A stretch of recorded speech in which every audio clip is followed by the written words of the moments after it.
ये इससे आपको पूरी हरियाणा की हालत पता लग जाएगी। सबसे पहले जैसे ही मैंने आज ये गाड़ी में जलेबी चखी, मैंने अपने बहन को सीधा मैसेज भेजा। मैंने कहा प्रियंका को जलेबी बहुत अच्छी लगती है।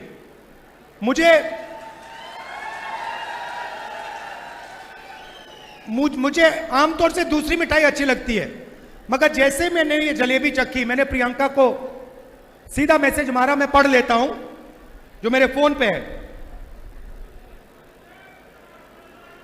मैंने कहा, प्रियंका, आज मैंने अपनी लाइफ में सबसे अच्छी जलेबी खाई है। लिखा है यहां पे कि मैंने अपनी जिंदगी में सबसे अच्छी जलेबी आज खाई है। मैं तुम्हारे लिए आज शाम एक डब्बा लाने जा रहा हूं। अब इसमें मथुराम जी को 2 करोड़ रुपए की फिरौती की कॉल आई थी। तो डैलस गया। डैलस में मुझे कहते हैं, भैया हम आपसे मिलना चाहते हैं। इसकी है ये संविधान जो है, ये अंबेडकर जी की देन है, महात्मा गांधी जी की देन है, और इसी के लिए कांग्रेस पार्टी लड़ी थी। कांग्रेस के हजारों कार्यकर्ता इसके लिए मरे हैं। और आज यही सवाल है। सवाल यह है, बीजेपी इसको खत्म करना चाहता है। 56 इंच की छाती गायब कर दी कांग्रेस कार्यकर्ता ने। चेहरा देखा आपने मोदी जी का? आजकल रंग बदल गया बिल्कुल। वो पुराने मोदी जी जो थे ना, वो गायब हो गए। नए मोदी जी आए हैं। कांग्रेस पार्टी के कार्यकर्ता ने नरेंद्र मोदी को टाइट कर दिया। आप किसी से नहीं डरते, आप पीछे नहीं हटते। और आपने, अंबेडकर जी, गांधी जी और आपने देश को यह कॉन्स्टिट्यूशन दिया है और इसकी रक्षा करनी है। आप सबका दिल। हमारे प्यारे कार्यकर्ता, जिनको मैं टाइगर कहता हूं, शेर कहता हूं, सुनाई नहीं दिया भाई।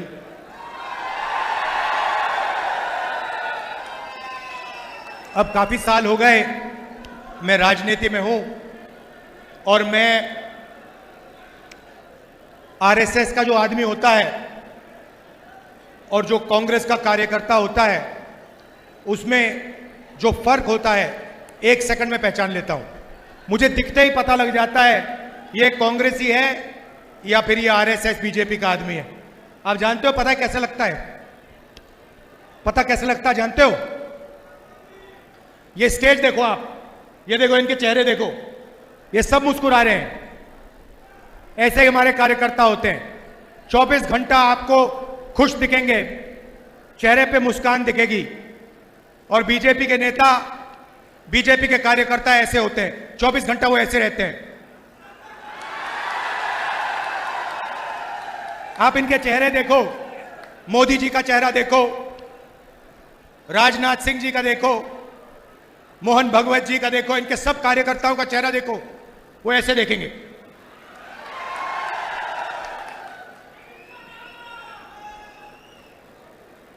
पता नहीं, अजीब सी बात है, गडकरी जी मुस्कुराते रहते हैं, तो वो थोड़ा अलग है। बट सारे के सारे इनके जो नेता हैं, इनके जो कार्यकर्ता हैं, 24 घंटा ये गुस्से में रहते हैं।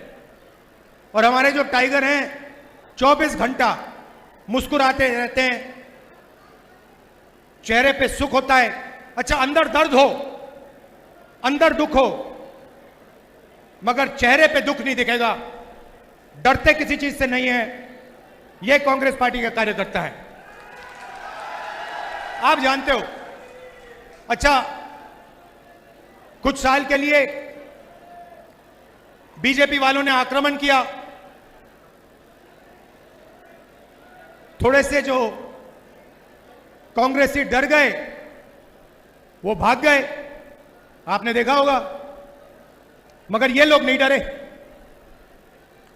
किसी से नहीं डरे, आप भी नहीं डरे। तो कांग्रेस का कार्यकर्ता खुश रहता है, जनता की आवाज सुनता है और डरता किसी से नहीं। इसीलिए मैं उसे टाइगर कहता हूं, शेर। और हमारी शेरनियां भी दिख रही हैं यहां पे।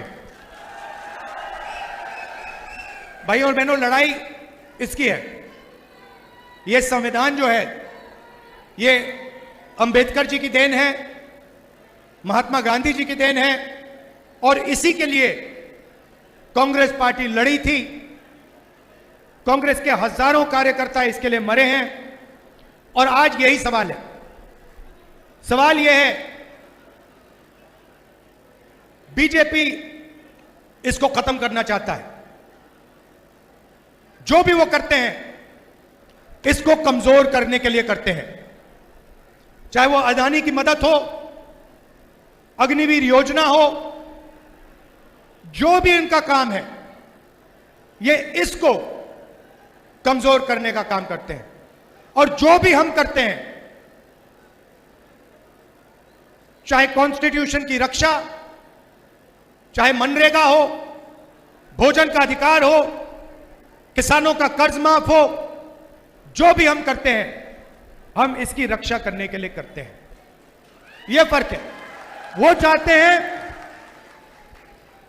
कि अंबेडकर जी की मूर्ति रह जाए, अंबेडकर जी की मूर्ति के सामने वो हाथ जोड़ते हैं, मगर फिर 24 घंटे जो अंबेडकर जी का सपना था उसको नष्ट करने में, खत्म करने में लगा देते। लड़ाई इसी बात की है। और आज मैं आपको यही बताने आया हूं कि राजनीतिक लड़ाई आज हिंदुस्तान में विचारधारा की लड़ाई है। यहां पे दो विचारधाराओं की लड़ाई है।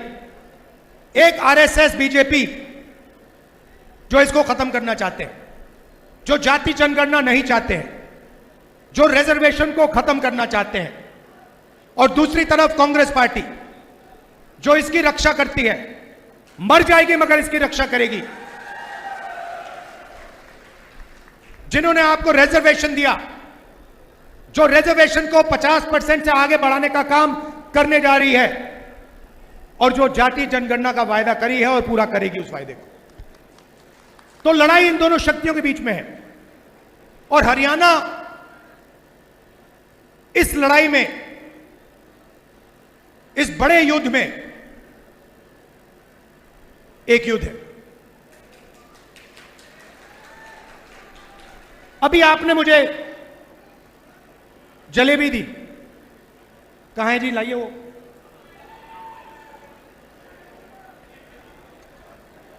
नहीं वो डब्बा दो, डब्बा दो।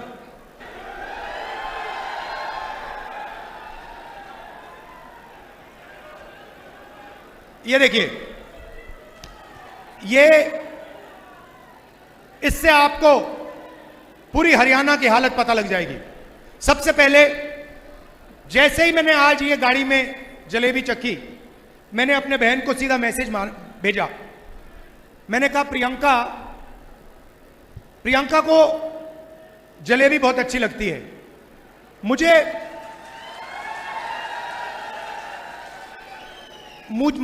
आमतौर से दूसरी मिठाई अच्छी लगती है, मगर जैसे मैंने ये जलेबी चखी, मैंने प्रियंका को सीधा मैसेज मारा। मैं पढ़ लेता हूं जो मेरे फोन पे है। मैंने कहा, प्रियंका, आज मैंने अपनी लाइफ में सबसे अच्छी जलेबी खाई है। लिखा है यहां पे कि मैंने अपनी जिंदगी में सबसे अच्छी जलेबी आज खाई है। मैं तुम्हारे लिए आज शाम एक डब्बा लाने जा रहा हूं। अब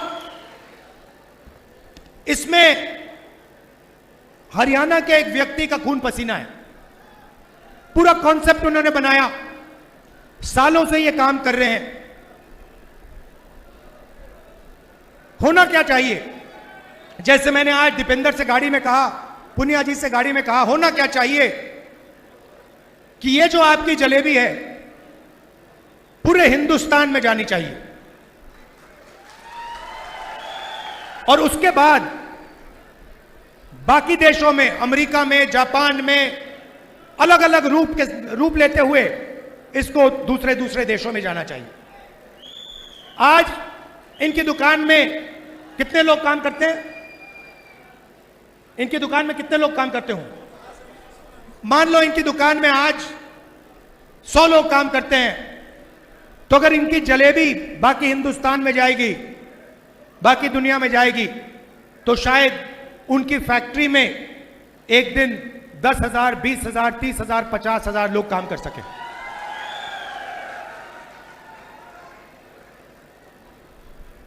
मगर उनको नरेंद्र मोदी जी ने चक्रव्यूह में फंसा रखा है। जैसे यहां पे महाभारत में, कुरुक्षेत्र में अभिमन्यु को फंसाया गया था, वैसे ही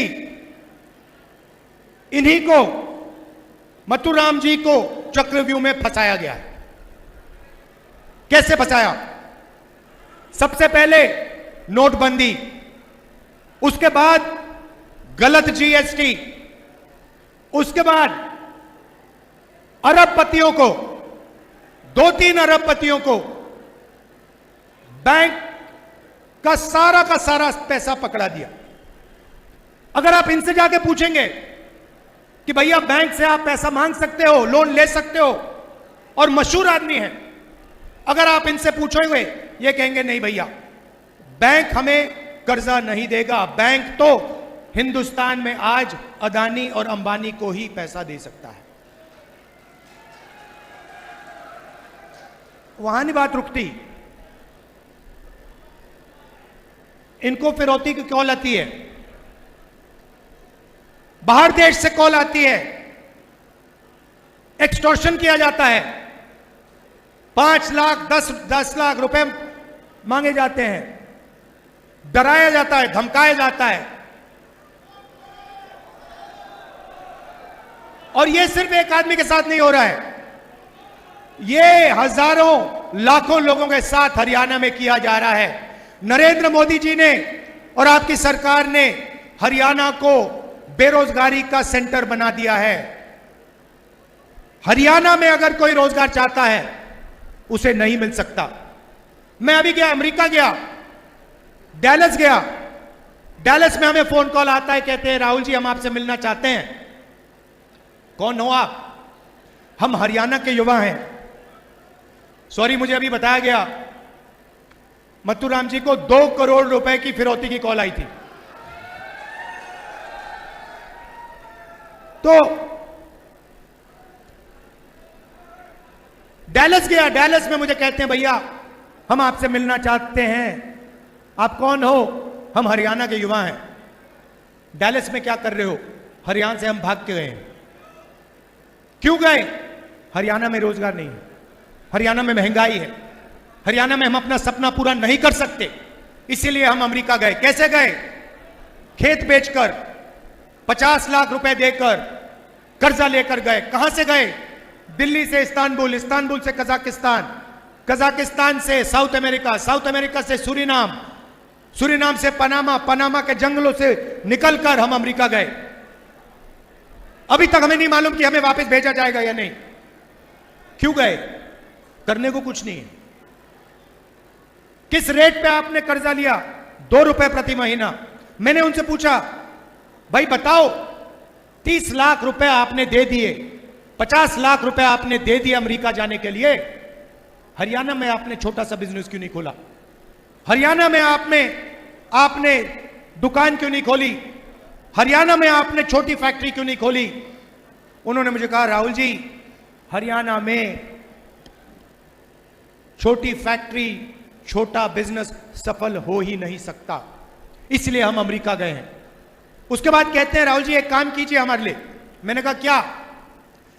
कहते हैं राहुल जी हम अपने परिवार से नहीं मिल सकते, 10 साल के लिए हम अमेरिका में फंसे हैं।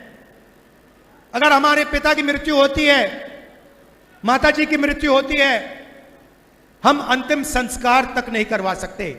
हमें वीडियो फोन पर अपने पिता माता का अंतिम संस्कार करना पड़ता है। सच्चाई है। यह हालत है हरियाणा की। राहुल जी, आप जाइए, हमारे परिवारों से मिलिए और उन्हें कहिए कि हम ठीक हैं। मैंने कहा भैया आप वीडियो कॉल पे तो बात करते हो, मेरे जाने की क्या जरूरत है? कहते नहीं राहुल जी, वो हमारी बात मानते नहीं हैं, वो सोचते हैं कि हम झूठ बोल रहे हैं। आप जाके उन्हें बताइए कि हम ठीक हैं, हम अकेले हैं, सपना पूरा करने के लिए आए हैं, मगर ठीक है। तो वापस गया, सुबह सुबह करनाल गया, 20-25 परिवारों से मिला। अजीब सी बात है, वीडियो कॉल पर, कंप्यूटर पर, एक तरफ अमेरिका में हरियाणा के युवा, हरियाणा के भविष्य अमेरिका में बैठे हैं क्योंकि उनको हरियाणा में रोजगार नहीं मिल सकता, दूसरी तरफ उनके परिवार। बातचीत चल रही थी, मैं सवाल पूछ रहा था।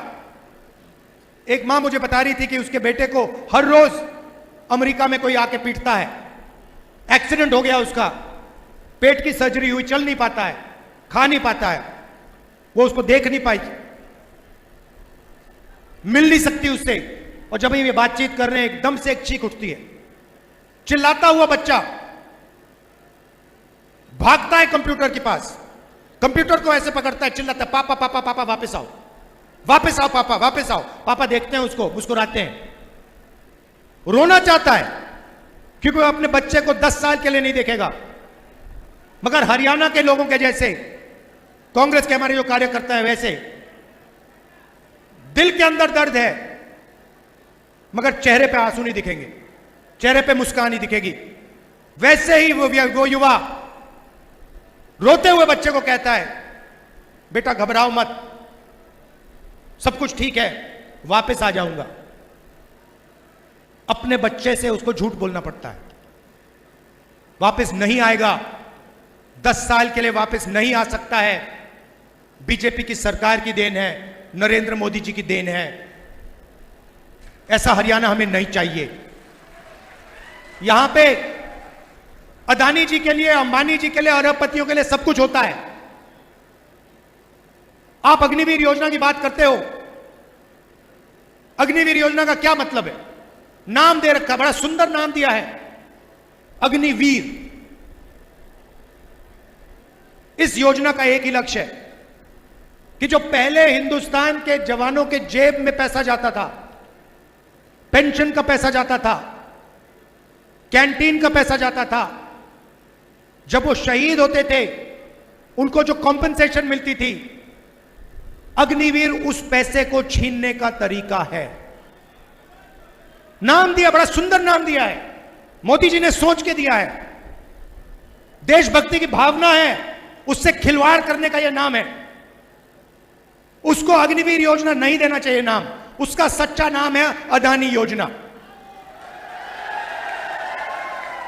उसका लक्ष्य है कि हिंदुस्तान की डिफेंस का बजट जो जवानों की ट्रेनिंग में जाता था, उनकी पेंशन में जाता था, उनके शहीद दर्ज में जाता था, उनकी कैंटीन में जाता था, वो पैसा डाइवर्ट करके अदानी जी के जेब में चला जाए। आप जाइए, गूगल पे जाइए, आज शाम मीटिंग के बाद जाइए, अदानी डिफेंस कंपनी का नाम लिखिए गूगल पे, उस पे आपको हथियार दिखेंगे, ड्रोन दिखेंगे, कारतूस दिखेंगे, राइफल दिखेगी, असॉल्ट राइफल दिखेगी, पिस्तौल दिखेगी, सब दिखेगी। एक भी हथियार अदानी ने नहीं बनाया है। सारे के सारे हथियार इजरायली कंपनी और अमेरिकन कंपनियों ने बनाए हैं। अदानी जी का लेबल है, जैसे अग्निवीर योजना लेबल दिया है वैसे ही वहां पे अदानी डिफेंस लेबल दिया है। अदानी डिफेंस सिर्फ इजरायली हथियार हिंदुस्तान में बेचने का काम करता है, अमेरिकन हथियार हिंदुस्तान में बेचने का काम करता है। अग्निवीर से जवानों का पैसा छीना और अदानी डिफेंस के माध्यम से जवानों का पैसा अदानी जी के जेब में डाला। यही सिस्टम चल रहा है। चमकते हुए लेबल हैं, अग्निवीर, अदानी डिफेंस, ये सब खोखले हैं। एक ही सच्चाई है, हिंदुस्तान में गरीबों का पैसा अरबपतियों के जेब में डालना है। कैसे डालना है, किस प्रकार डालना है, यह है नरेंद्र मोदी का काम। काले कानून लाए, 3 किसानों के खिलाफ कानून लाए, स्टेट से कहा कि किसानों को फायदा होगा। देश के सारे किसान सड़क पे आ गए। अगर किसानों के फायदे के कानून थे तो किसान सड़क पे क्यों उतरे? क्योंकि हिंदुस्तान के हर किसान को मालूम था कि ये जो काले कानून हैं, ये अदानी और अंबानी जैसे लोगों की मदद करने के कानून हैं। ये हमारा धन, हमारी मेहनत को छीनने के कानून है। और अच्छा हुआ कि किसानों ने ये कानून रुकवा दिए। हमने पार्लियामेंट में ये काम किया, कानून रुकवाए। यही इस सरकार का लक्ष्य है। जहां भी ये आपसे पैसा निकाल सकते हैं, ये छीन के निकालेंगे।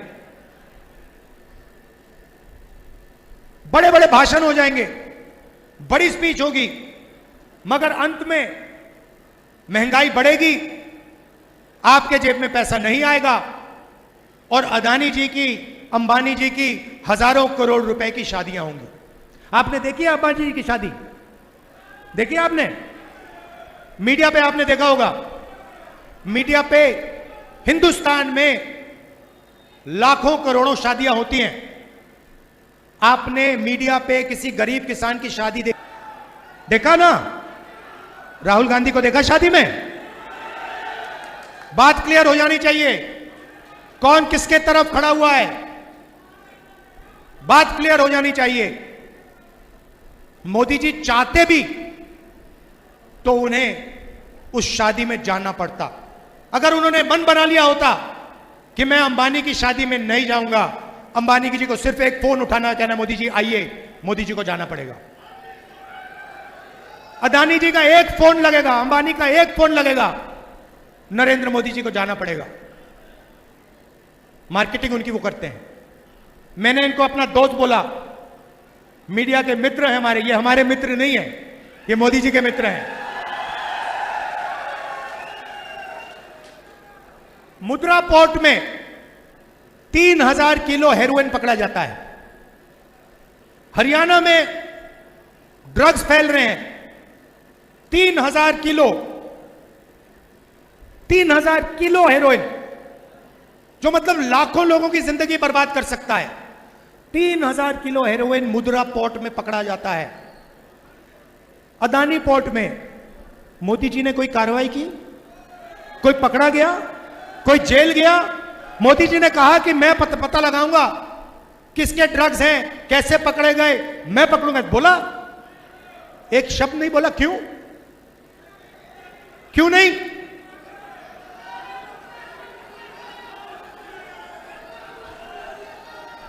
तो हरियाणा की माताएं 24 घंटा, अभी मैं लंच करके आया हूं, पहली बात उन्होंने बोली, राहुल जी हरियाणा में ड्रग्स फैल रहा है।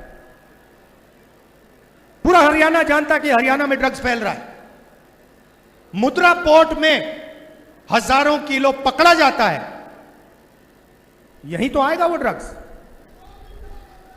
यहीं तो आएगा। मोदी जी ने एक शब्द नहीं बोला। मीडिया ने कहीं नहीं लिखा, कहीं नहीं बोला कि अदानी के पोर्ट में हजारों किलो हेरोइन पकड़ा गया है। शादी दिखा देंगे,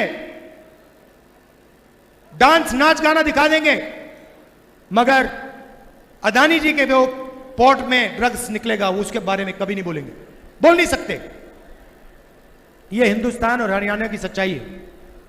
इसे बदलना है, और बदलने का एक ही तरीका है।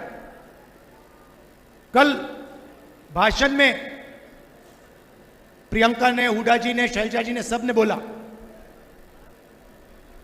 कि लोगों की रिस्पेक्ट होनी चाहिए, इज्जत होनी चाहिए।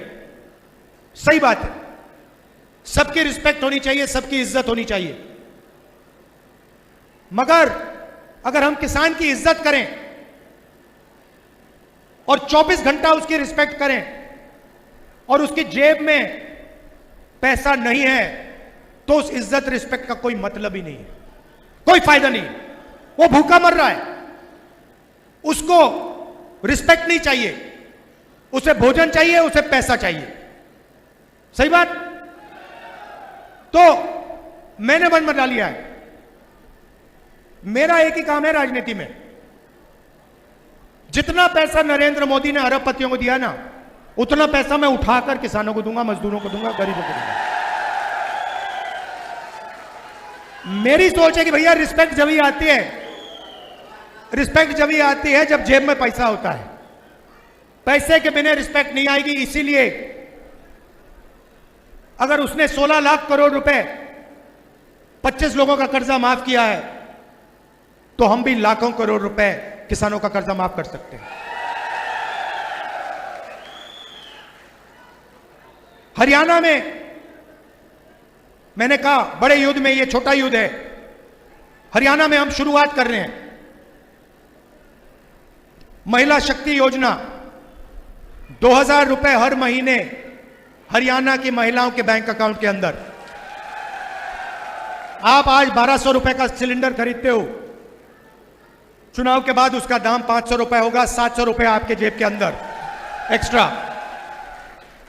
2 लाख सरकारी रोजगार खाली पड़े हैं।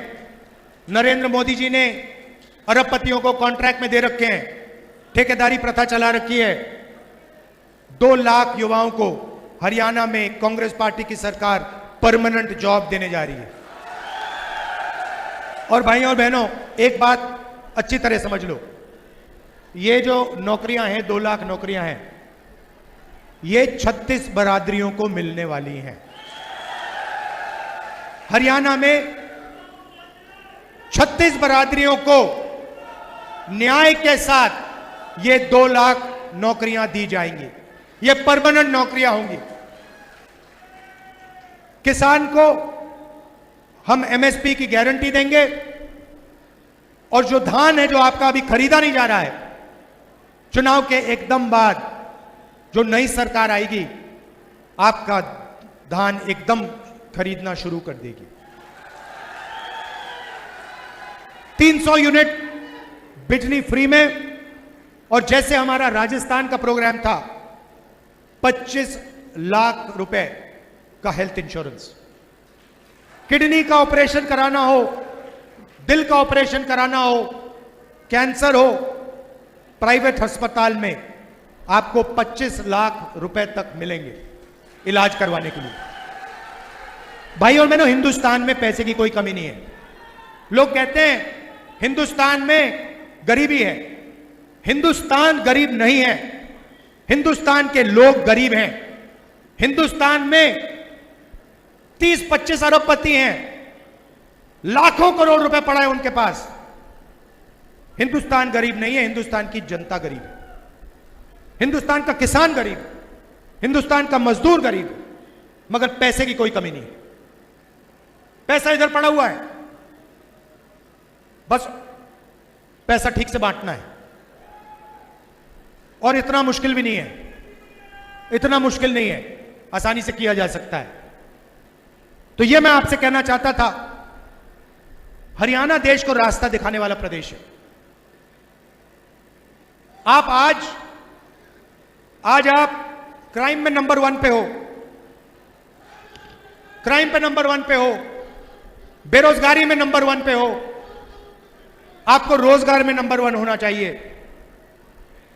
आपको रास्ता दिखाना चाहिए, देश को रास्ता दिखाना चाहिए। और आप दिखाते थे।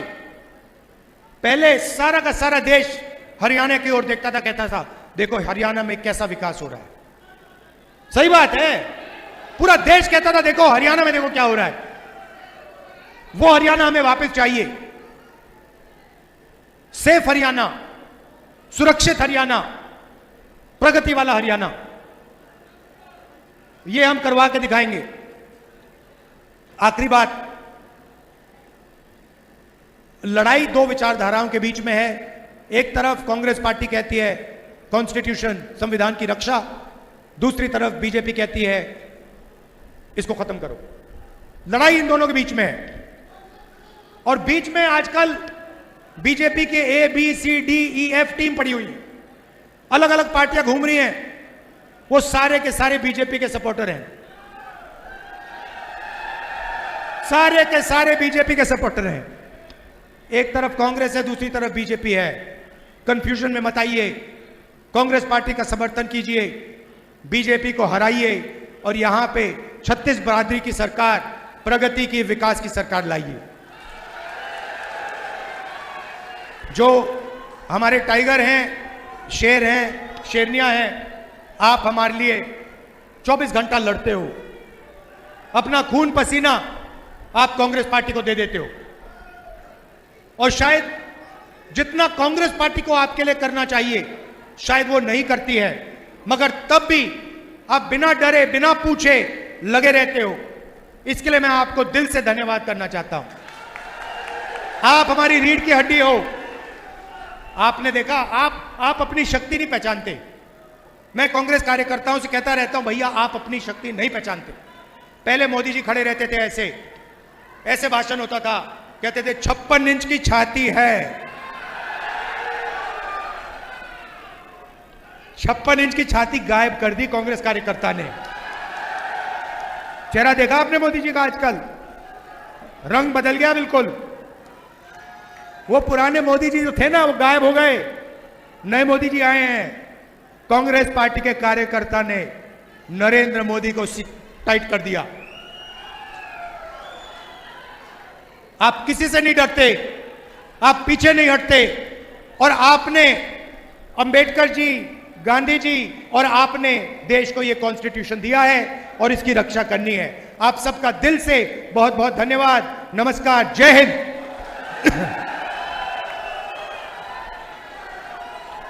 अच्छा, यूपीए ने एक सेकंड, अभी बोलता हूं। यूपीए सरकार ने यहां पे रेल कोच फैक्ट्री दी थी और नरेंद्र मोदी जी ने उसको वाराणसी शिफ्ट किया है।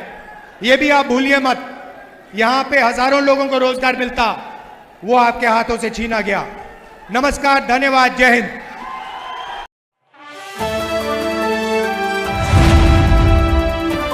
द इंडियन खबर, सच आपके सामने।